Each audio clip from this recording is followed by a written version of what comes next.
Assalamualaikum warahmatullahi wabarakatuh. Tabiun, salam pramuka. Perkenalkan, nama saya Indah Fiada Fitri, NPM 20130222057. Prodi Pendidikan Fisika, Fakultas Keguruan dan Ilmu Pendidikan, Universitas Lampung tahun 2020. Di sini saya akan melanjutkan Undang-Undang Kepramukaan Pasal 20 sampai 35. Pasal 20. 1. Gerakan pramuka bersifat mandiri, sukarela, dan non-politis. 2. Satuan organisasi gerakan pramuka terdiri atas gugus depan dan kuartir. Pasal 21. Gugus depan sebagaimana dimaksud pada pasal 20 ayat 2 huruf A meliputi gugus depan berbasis satuan pendidikan dan gugus depan berbasis komunitas. Pasal 22. Gugus depan berbasis satuan pendidikan sebagaimana dimaksud dalam pasal 21 meliputi gugus depan dengan depan di lingkungan pendidikan formal. 2. Gugus depan berbasis komunitas sebagaimana dimaksud dalam pasal 21 meliputi gugus depan komunitas kewilayahan, agama, profesi, organisasi masyarakat, dan komunitas lain. Pasal 23.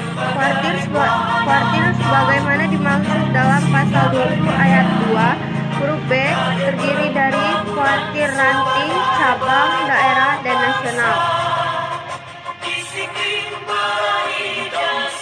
Pasal 24. Gugus depan sebagaimana dimaksud dalam pasal 20 ayat 2 huruf A dibentuk melalui musyawarah anggota pramuka. Pasal 25. Gugus depan sebagaimana dimaksud dalam pasal 24 dapat membentuk kuartir ranting.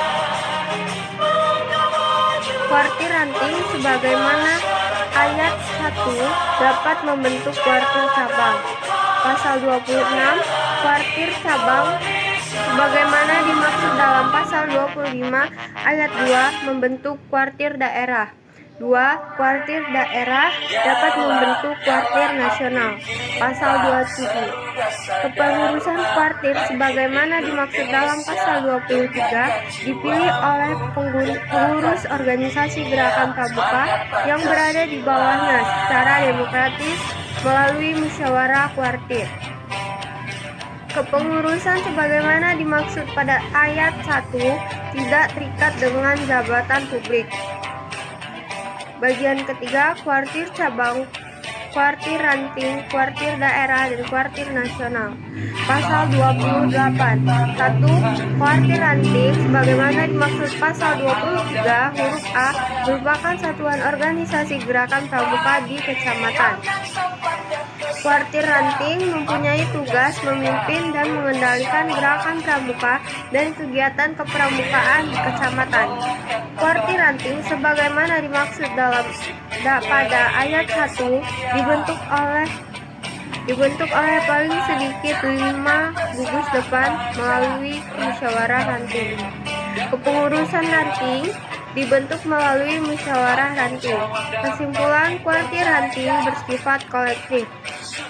Musyawarah ranting sebagaimana dimaksud pada ayat 3 merupakan forum untuk pertanggungjawaban organisasi, pemilihan dan penetapan kepengurusan organisasi kuartir ranting, dan penetapan rencana kerja organisasi.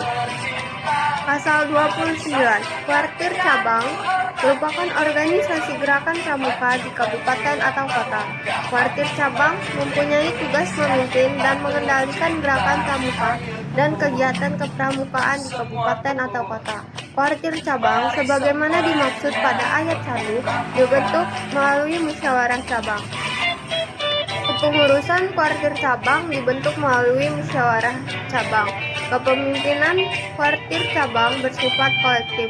Musyawarah cabang sebagaimana dimaksud pada ayat 3 merupakan forum untuk pertanggungjawaban organisasi, pemilihan dan penetapan pengurus organisasi kuartir cabang, dan penetapan rencana kerja organisasi. Pasal 30. Kuartir daerah merupakan organisasi gerakan pramuka di provinsi. Kuartir daerah mempunyai tugas memimpin dan mengendalikan gerakan pramuka dan kegiatan kepramukaan di provinsi. Kuartir daerah dibentuk melalui musyawarah daerah. Kepengurusan kuartir daerah dibentuk melalui musyawarah daerah. Kepemimpinan kuartir daerah bersifat kolektif.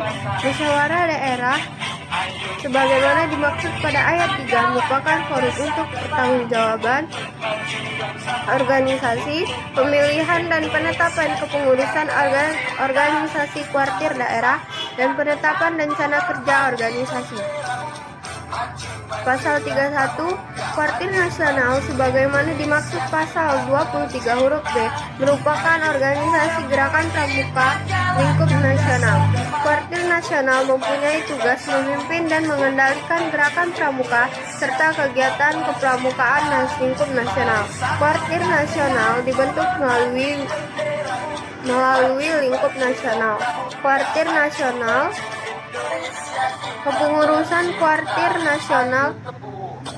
Kepengurusan kuartir nasional dibentuk melalui musyawarah nasional.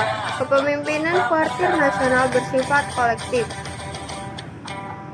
Musyawarah nasional sebagaimana dimaksud pada ayat 3 merupakan forum musyawarah tertinggi. Pasal 32 Satuan Organisasi Gerakan Pramuka sesuai dengan tingkatnya dapat membentuk satuan karya pramuka, gugus dharma pramuka, satuan komunitas pramuka, dan lain-lainnya. Ketentuan mengenai organisasi pendukung gerakan pramuka ditetapkan dalam anggaran dasar dan anggaran rumah tangga. Pasal 33 Setiap gugus depan dan kuartir sebagaimana dimaksud pada pasal 20 ayat 2 dapat dibentuk majelis pembimbing. Majelis pembimbing sebagaimana dimaksud bertugas memberikan bimbingan moral dan keorganisasian serta memfasilitasi penyelenggaraan pendidikan kepramukaan. Majelis pembimbing sebagaimana dimaksud pada ayat 1 terdiri atas unsur pemerintah daerah, dan tokoh masyarakat. Majelis pembimbing dari unsur tokoh masyarakat sebagaimana dimaksud harus memiliki komitmen yang tinggi terhadap gerakan pramuka. Pasal 34 Ketentuan lebih tinggi mengenai tugas, fungsi, tanggung jawab, susunan organisasi, dan tata kerja gugus depan, kuartir, dan majelis pembimbing ditetapkan anggaran dasar dan anggaran rumah tangga gerakan pramuka.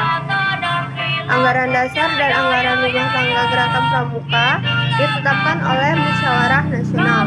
Pasal 35 Gerakan pramuka sebagaimana dimaksud pasal 20 ayat 2 memiliki atribut berupa lambang, bendera, panji, himne, dan pakaian seragam. Atribut gerakan pramuka sebagaimana dimaksud ayat 1 didaftarkan hak ciptanya. Sekian yang dapat saya sampaikan. Apabila ada salah kata, saya mohon maaf, dan kepada Allah saya mohon ampun. Terima kasih. Wassalamualaikum warahmatullahi wabarakatuh. Salam pramuka.